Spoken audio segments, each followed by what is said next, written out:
이제는 그냥 오빠 혼자 읽을게요. 저번에는 책 먹는 여우 첫 번째 이야기를 읽어봤어요.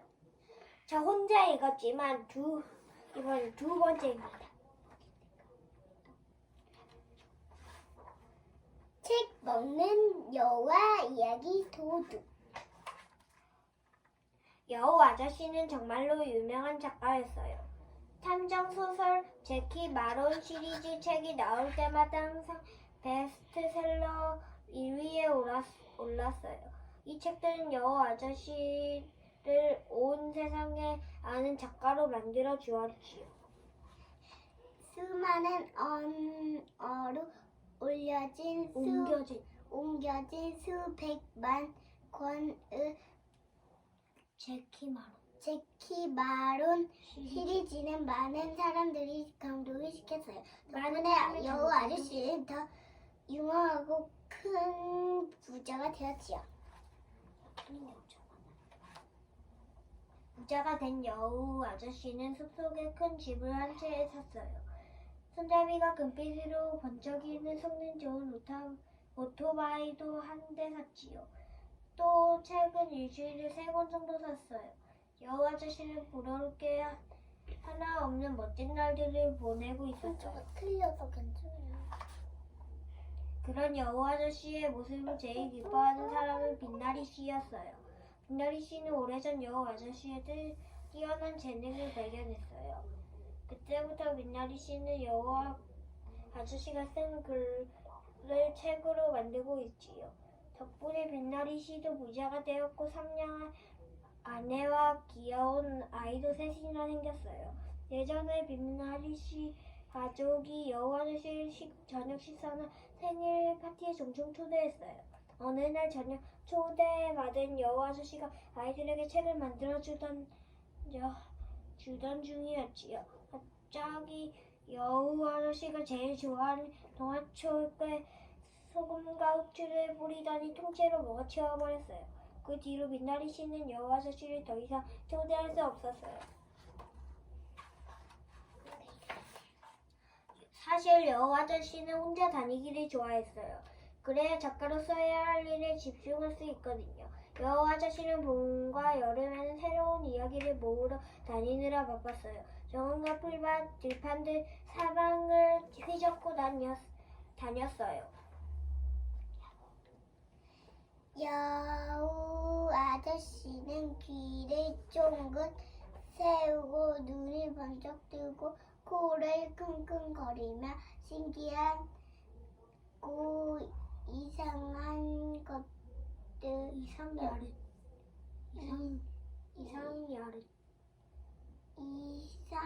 이상야릇한 것들을 찾아다녔어요. 그리고 그것들은 모두 여우 털 색깔 수첩에 꼼꼼히 적었어요. 그러다가 깃발에 보이는 물건을 발견하면 글쓰는 데 사용하려고 집으로 가져갔어요. 물론 주인 없는 것들 아니요. 여우 아저씨는 이렇게 모은 것을 모두 자기 집 지하실 창고에 쌓아두었어요. 그것은 여우 아저씨의 이야기 창고였어요. 낙엽이 지고 덤불에 매달린 딸기나무 열매가 사라지면 여우 아저씨는 집 안에 틀어박혀 지냈어요. 새 책을 사느라 그런 거였어요. 겨울이 오면 여우 아저씨는 아주 급한 일이 아니면 집 밖으로 나가지 않았어요. 창고에 바쁘게 들락거리며 글을 쓰느라 시간 가는 줄도 몰랐고요. 오후 4시 30분쯤 빛나리 씨가 찾아오면 그때서야 알아차릴 정도였어요. 호기심이 많은 빛나리 씨는 여우 아저씨가 쓴 글을 그때그때 읽어보고 싶어 했어요. 그래서 하루도 빠짐없이 여우 아저씨를 찾아왔어요. 해마다 이런 방법으로 여우 아저씨는 제키 마론 시리즈의 새로운 모험 이야기를 써놓았어요. 이게 여우 아저씨 집이래.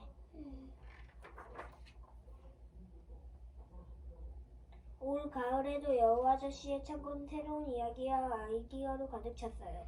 그래, 여기서 제키 마론의 새로운 모험 이야기가 나올 거야. 여우 아저씨는 창고를 둘러보면서 입맛을 쩍쩍 다녔어요. 그래서는 앞발도 근질근질했어요. 기분이 좋아진 여우 아저씨는 내일부터 당장 글을 써야겠다고 마음먹었어요.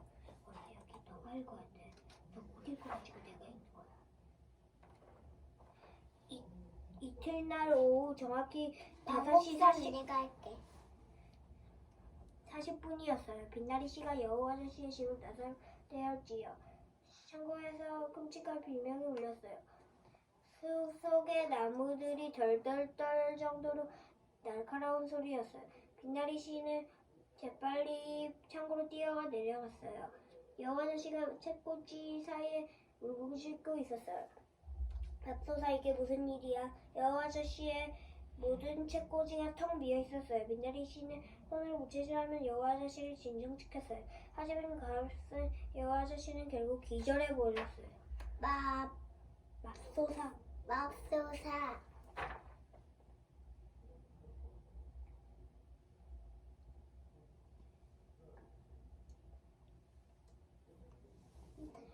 빛나리 씨는 가방에서 얼른 잡지 하나를 꺼냈어요. 여우 아저씨의 소설을 칭찬하는 기사가 실린 잡지였어요. 빛나리 씨는 기절한 여우 아저씨의 코에 잡지를 갖다 댔어요. 그러자 여우 아저씨는 금방 정신을 차렸어요. 여우 아저씨는 자신의 명예를 소중히 여겼고 빛나리 씨는 그런 여우 아저씨의 성격을 아주 잘 알고 있었던 거예요. 추억에 빠진 여우 아저씨는 몽땅 빈 책꽂이를 바라보며 비틀거렸어요. 정말로 믿을 수 없는 일이었지요. 대체 도둑이 어떻게 들어온 거지? 여우 아저씨는 혼자 중얼거렸어요. 내가 모은 이야기들이 그러다 사롭게 얼먹이며 말했어요. 이렇게 감쪽같이 사라지다니. 나는 망했어. 우선 빛나리 씨는 여우 아저씨를 진정시켰어요. 그리고 지하실을 여기저기 둘러보았어요. 뭔가 흔적을 찾아야 돼. 평소 범죄 사건에 관심이 많았던 빛나리 씨는 구석구석 예리하게 살펴보았어요. 그런데 맨 뒤쪽 책꽂이 아래 바닥에서 수상한 제법 큰 구멍이 깊숙이 뚫려 있었어요. 그 옆에는 흙더미가 쌓여 있었어요. 누군가 집 밖으로 땅을 파고 들어와 창고에 침입한 거예요. 그리고 물건을 훔쳐 이곳으로 내간 것이 틀림없어요. 정말 기가 막힌 도둑이었어요. 여우 아저씨는 벌벌 일어나 구멍을 들여다보았어요. 여보시오, 거기 누구 있어? 정말 어리석은 질문이었어요. 어떤 바보 같은 도둑이 대답을 하겠어요. 경찰을 부르는 것 말고는 다른 방법이 없었어요.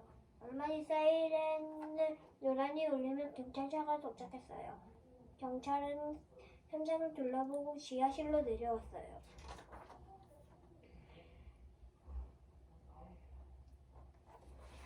까다로운 사건이군요. 도둑 맞은 물건이 뭔가요? 경찰관은 수첩을 꺼내더니 괜찮다는 표정으로 물었어요. 그러고는 볼펜을 딸깍딸깍 누르면서 여우 아저씨를 빤히 쳐다보았어요. 그러니까 내가 모은 이야기를 몽땅 도둑 맞았어. 여우 아저씨는 힘없이 대답했어요. 뭐라고요? 경찰관은 멍한 표정으로 대보였어요. 여기에는 책 쓰는데 필요한 모든 이야기를 적은 수첩과 수집품이 있었단 말이에요. 나는 작가고 책을 먹는 아이 쓰는 일을 합니다. 혹시 내가 쓴 책을 읽어봤어? 난 그럴 시간이 없어요. 범죄자를 잡는 시간도 모자라니까. 경찰관은 투덜거리며 말을 이었어요. 지금까지 이야기를 도둑 맞았다는 말은 들어본 적 없어. 그게 어떤 물건인지 자세히 말해봐요. 그렇지요. 이 책꽂이에는 빨간 숫자 56개가 꽂혀 있었어.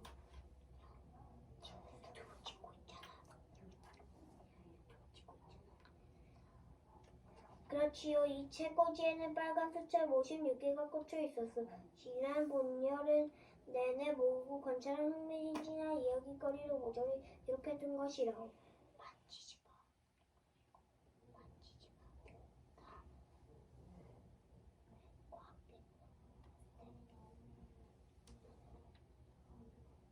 그리고 무늬가 다른 유인 없는 낡은 우산 5개, 빵집과 서점과 봄 숲의 향기를 담은 유리병 7개, 뱃사람의 모험 이야기를 가득 담은 상자 1개, 꽤 많은 모은 돌, 수북한 깃털, 돌보다 많은 지팡이, 요상한 신비로운 깡통 1개, 부러진 볼펜 1개. 경찰관은 처음 여아저씨가 부르신 것들을 모두 받아 적었어요. 그런데 조금 기우다가 수첩을 덮고 여아저씨의 말을 가로막았어요. 이봐요, 날 바보로 아는 거예요. 이야기를 도둑 맞았다고 웃기지도 않소. 없어졌다는 게 전부 아무짝에 쓸모없는 나라가 빠진 것들이었어. 다 쓰레기 아니요. 도둑들이 지저분 한 창고 청소 한번 제대로 해줬으니 오히려 기뻐하리라니요. 경찰관은 잔뜩 화가 나서 경찰차를 타고 쌩하니 가버렸어요.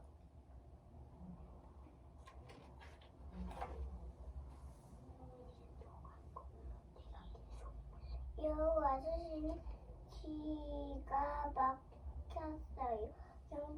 경찰관은 여우 아저씨 말을 알아듣지 못했어요. 그럼 우리도 도둑을 직접 잡을 수밖에 없지요. 땅을 파고다니지. 오래되었지만 나도 추적하는 내 소질이 있다고. 어쨌든 난 탐정에 관한 소설도 썼단 말이야. 여우 아저씨가 화가 나서 씩씩거렸어요.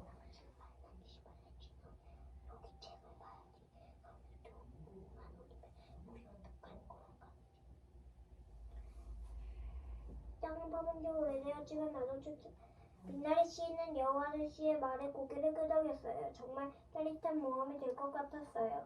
그런데 자신은 어떻게 해야 할지 아무 생각이 떠오르지 않았어요. 구멍에는 다리 한쪽만 겨우 들어갈 것 같았어요. 여우 아저씨는 빛나리 씨에게 계획을 설명했어요. 빛나리, 난 이 구멍으로 들어가 도둑의 흔적을 쭉 찾아가겠네. 자네는 여기서 이 작전의 안전요원이 되어주게. 이 말을 들은 빛나리 씨는 안전요원이라니 꽤 근사해 보이는데 하고 생각했어요.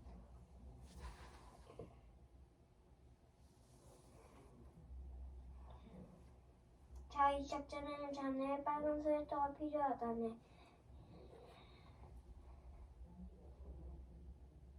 여우 아저씨는 의욕이 가득해서 괜히 키트키트 웃어댔어요. 여우는 재빨리 빛나리 씨의 스웨터에서 털실을 풀어냈어요. 그러 아저씨는 그 실을 자기 배에 단단히 묶었어요. 빛나리 씨는 여전히 이유를 몰라서 어리둥절해하고 있었지요. 내가 만약 길을 잃거나 흙속에 묻히거나 어떤 위험에 빠지면 자네는 구조 요청을 하러 가야 해. 내가 끈을 당겨 신호를 보낼 거야. 3번 잡아당기면 아무 일 없다. 2번 잡아당기면 낌새가 안 좋다. 1번 잡아당기면 위험하다는 뜻이야. 1번 잡아당기지 않으면 그런 일이 없기를 바라야지. 이제야 빛나리 씨는 어떤 작전인지 알았죠 했어요. 빨간 스웨터는 새누나 아내에게 받은 선물이었지만 특별한 사건이니 만큼 특별하게 쓰는 게 좋다고 생각했어요.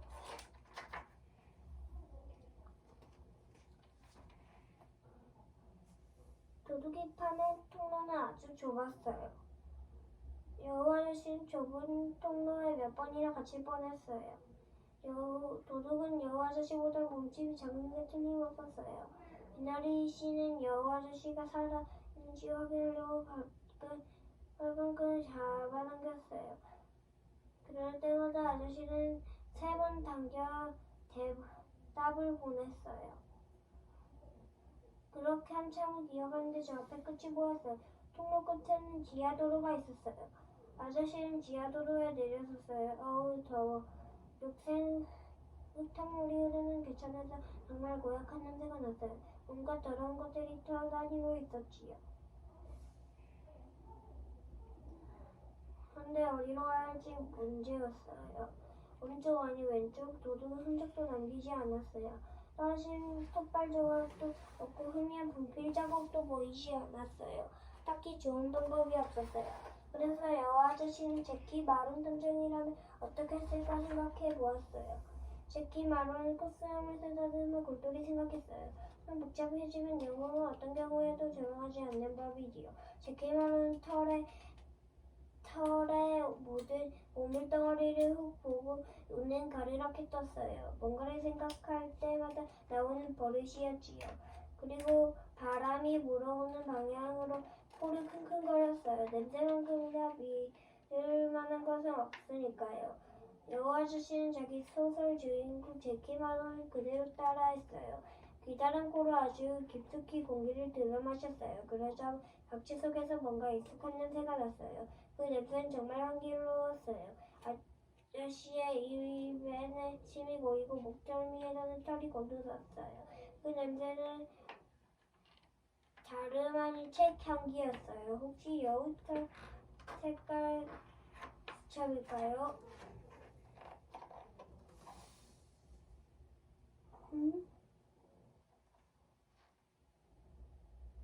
그래, 이쪽이야. 여우 아저씨는 왼쪽으로 몸을 돌렸어요. 그리고 아주 빠른 속도로 지하 속도를 달렸지요. 창고 의자에 앉아 여우 아저씨를 기다리고 있는 빛나리 씨는 깜짝 놀랐어요. 엄청나게 빠른 속도로 실이 풀려나갔거든요. 그러자 여우 아저씨는 책 향기를 쫓아 수백 미터를 달렸어요. 갑자기 단단한 철문에 여우 아저씨는 쿵 하고 부딪혔어요. 아야, 코야. 여우 아저씨는 코를 2배나 부풀려 올렸어요.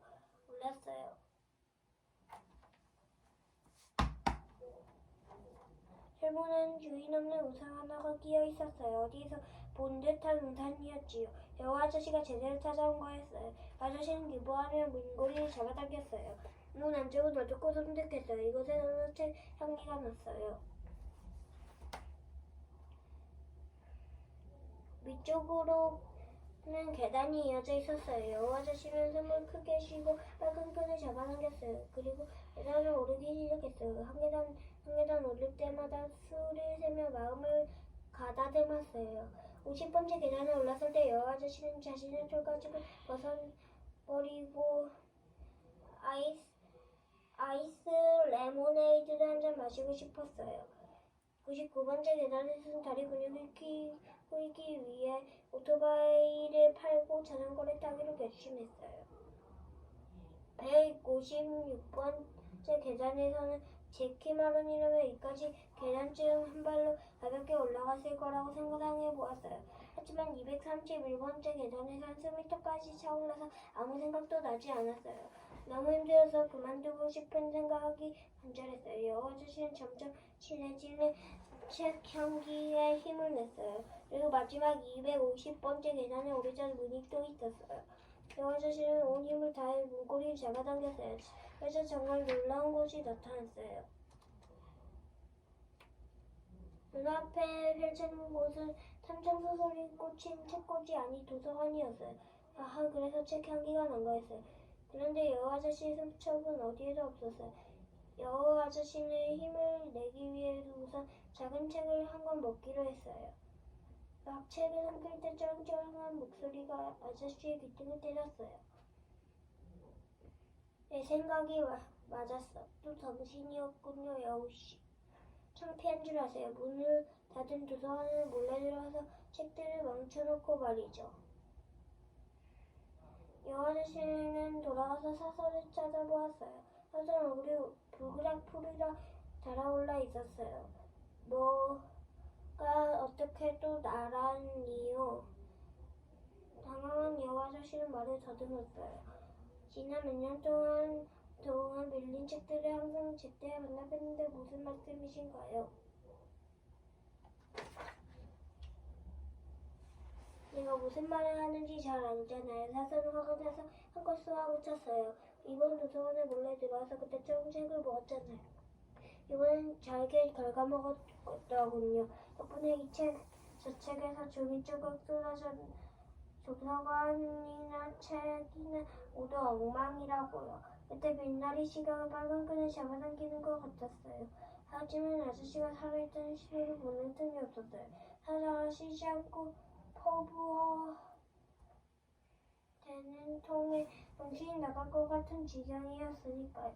하지만 여우 아저씨는 가까스로 정신을 차리고 그동안 벌어진 일을 사자한테 털어놓았어요.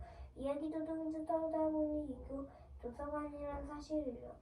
이번에는 여우 아저씨에게 행운을 따를 모양이었어요. 사자는 제키 마론 시리즈의 열성 팬이었어요. 다음 모험 이야기를 애타게 기다리는 중이었지요. 그런데 이야기를 도중마다서 탈책이 늦어진다는 건 참을 수 없는 일이었어요. 생각만 해도 화가 났었어요. 그 도둑이 어딘가에 숨어 있을 거예요. 사자는 목소리를 낮추고 사방을 둘러보았어요. 벌써 6개가 넘어 도서관의 문은 닫은 뒤였어요. 둘은 숨을 주먹 죽이고 가만히 귀를 기울였어요. 갑자기 머리 위에서 바스락거리는 소리가 들렸어요. 고개를 올려보니 천장 구멍에서 종이 조각이 팔랑팔랑 떨어지고 있었어요. 여우 아저씨는 열린 종이 조각을 주었어요. 내 거야. 여우 아저씨는 종이 조각을 맨 큰 입에 넣었어요. 근데 또 종이 조각이 사라졌어요. 이번엔 사자가 주었어요. 이건 괴테의 글이에요. 책 전문가인 사자의 목소리가 카랑카랑했어요. 사자가 급히 천장을 가리켰어요. 여우 아저씨는 책꽂이를 발판 삼아 천장으로 올라갔어요. 사자도 그 뒤를 따랐지요. 천장 위에는 정말 놀라운 광경이 펼쳐져 있었어요.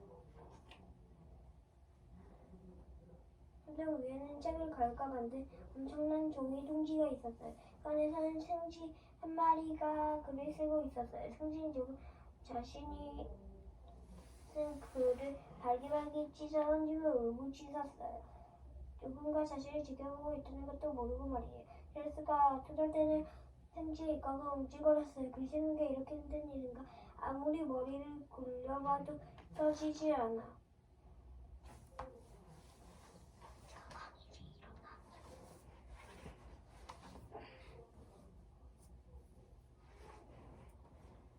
아무짝에도 쓸모없잖아. 화가 난 흥기는 여우의 수첩을 손건이로 갈기갈기 물어뜯었어요. 그것을 본 여우 아저씨는 더 이상 참을 수 없었어요. 이봐, 그 수첩은 내 거야. 여우 아저씨는 고함을 지르며 생쥐에게 달려갔어요. 깜짝 놀라서 생쥐는 한동안 멍하니 있었어요. 그러다 갑자기 발을 마구 휘저었지요. 종이 조각들이 눈부라처럼 휘날렸어요. 생쥐는 그 틈을 다 달아나려고 했어요. 하지만 사서 달려 한쪽 발로 생쥐의 꼬리를 밟았어요.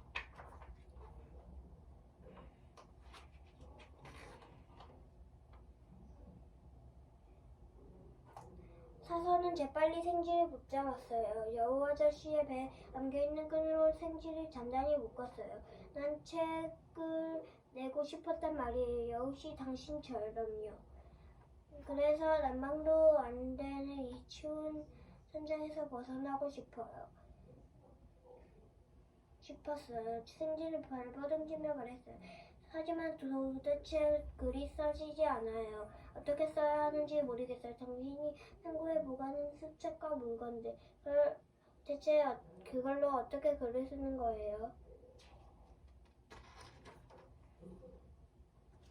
생쥐의 이름은 몽털이었어요. 몽털씨는 내가 내고 싶은 간절한 마음을 이야기했어요. 책을 좋아하지만 자신은 가난하다고요.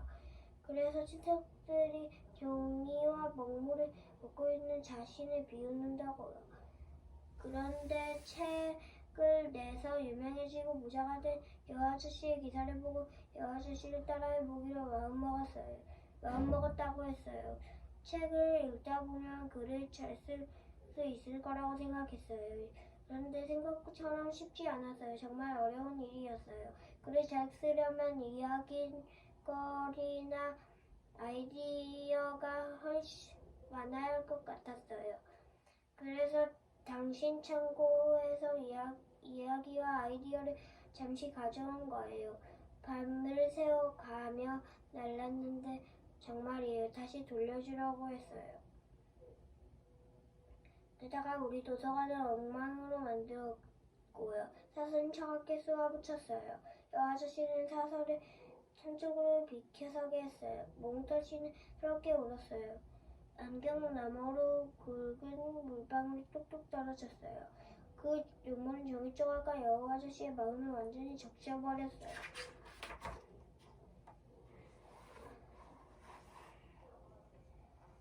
도둑에게 여우 아저씨는 앞이 막막하다는 게 어떤 것인지 잘 알았어요. 그래서 촉감이 부드러운 작은 책을 몽터씨의 눈물을 닦아주고 그래서 촉감이 부드러운 이렇게 말했어요. 한동안 우리 집에 있으면서 작가 수업을 받는 게 어떻겠소. 몽터씨는 울음을 뚝 그쳤어요. 사사도 자기 길을 의심했어요. 이야기를 훔친 도둑에게는 글을 잘 쓰는 법을 가르쳐 주겠다니 말이에요. 이건 말이 안 돼요. 이 생긴 진짜 도둑이라고요. 사서는 단호하게 말했어요. 도둑에게 상만 줄 순 없어요. 그래서 몽터씨는 벌로 도서관 일을 돕기로 했어요.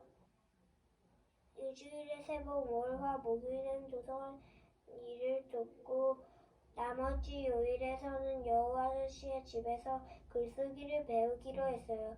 그리고 다 함께 몽터씨가 훔쳐온 물건 중 아주 쓸만한 걸 골라 챙겼어요. 그 뒤에서야 사서는 집에 돌아갈 수 있었어요. 여우 아저씨와 몽터씨는 도서관 앞에서 택시를 탔어요. 여우 아저씨는 몽터씨가 집에 도착해보니 빛나씨가 의자에 앉은 채 잠이 들어 있었어요. 오랫동안 돌아오지 않는 여우 아저씨를 걱정했나봐 많이 지쳐 보였어요. 하지만 저녁 깬 빛나리 씨는 무사히 돌아온 아저씨를 보고 정말 기뻐했어요. 내복 차림으로 덩실덩실 춤을 출 정도였어요. 여우 아저씨는 몇 달 동안 몽털씨에게 소설 쓰는 법을 가르쳤어요. 하지만 몽털씨는 점차의 실력이 늘지 않았어요. 여우 아저씨가 몽털씨가 쓴 소설에 소금과 후추를 양념을 해보아도 소용이 없었어요.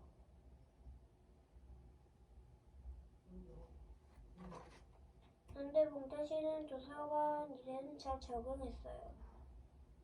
책을 분류하고 번호를 붙이고 사람들에게 책을 빌려주고 기록하는 일이 재미있었어요. 무엇보다 새로 나온 책을 읽는 생각에 마음이 설레었어요.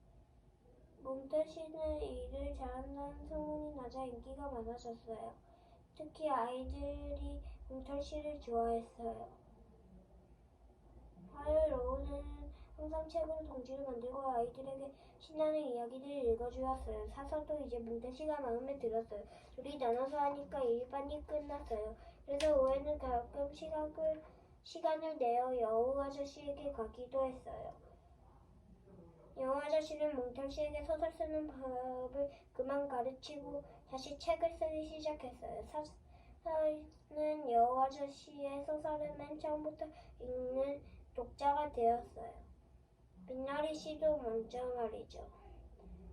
이게 다 이야기 도둑을 잡는 걸 도와준 덕분이지요. 빛나리 씨는 스웨터 때문에 부인과 사이가 나빠졌어요. 그런데 여우 아저씨가 새로 쓴 소설에 빨간 스웨터를 등장시키고 아주 중요한 의미를 담아주자 다시 사이가 좋아졌어요. 여우 아저씨의 새 소설 제키 마론과 빨간 끈은 빛나리 씨 부인이 가장 좋아하는 책이 되었답니다. 끝. 참, 몽털씨는 도서관에서 정식으로 일을 하게 되었어요.